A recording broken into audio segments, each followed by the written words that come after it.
ازيكم فنانين، اخباركم عاملين ايه؟ معاكم مازن عجوز. في فيديو النهارده ان شاء الله هنحل مشكله الرساله اللي بتظهر مع ناس كتيره لسه بادئه الموضوع ليزر وكده، وهي ان البرنامج بتاع المكنه بيقول لك الملف ده مش موجود او فايل ازنت اكزيست او حاجه كده. تمام. هنعمل تجربه دلوقتي مع بعض ونشوف الرساله او هنشوف حلها ازاي.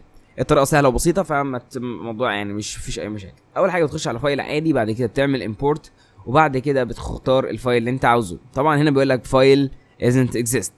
تمام. بضغط على اوكي، بيقول لك نو داتا. طب الحل ايه؟ الحل بسيط جدا جدا جدا زي ما قلت. اللي كل اللي عليك تعمله انك بتخش هنا على الفايل، بعد كده بتغير الاسم، هخليه مثلا تيست.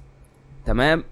هاجي اجرب دلوقتي، مش هينفع معايا. هتقولي ليه بقى؟ نجرب بس الاول نشوف هينفع ولا لا. ما نفعش فعلا.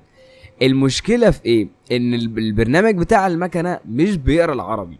تمام. فانا عندي ده المسار بتاعي، يعني هنا this PC، بعد كده النيو فوليوم دي، بعد كده الفايل اسمه تجربه.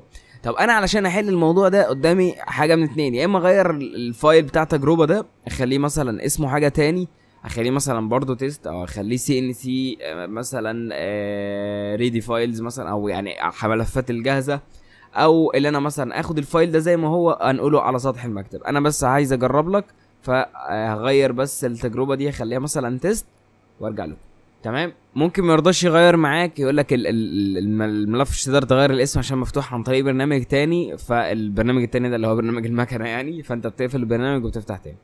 تمام. هجرب دلوقتي تاني اهو، بضغط على فايل، بعد كده بضغط على امبورت.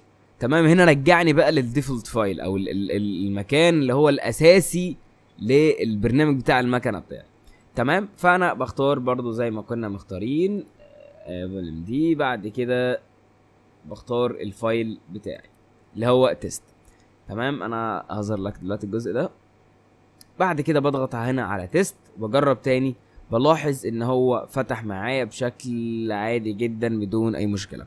ده كده كان فيديو النهارده. لو استفدت منه ما تنسانيش بدعوه حلوه وتعمل لايك للفيديو، كومنت تحت كده تشجعنا فيه، ولو ما كنتش مشترك في القناه طبعا اشترك في القناه لان ده جدا بيساعد.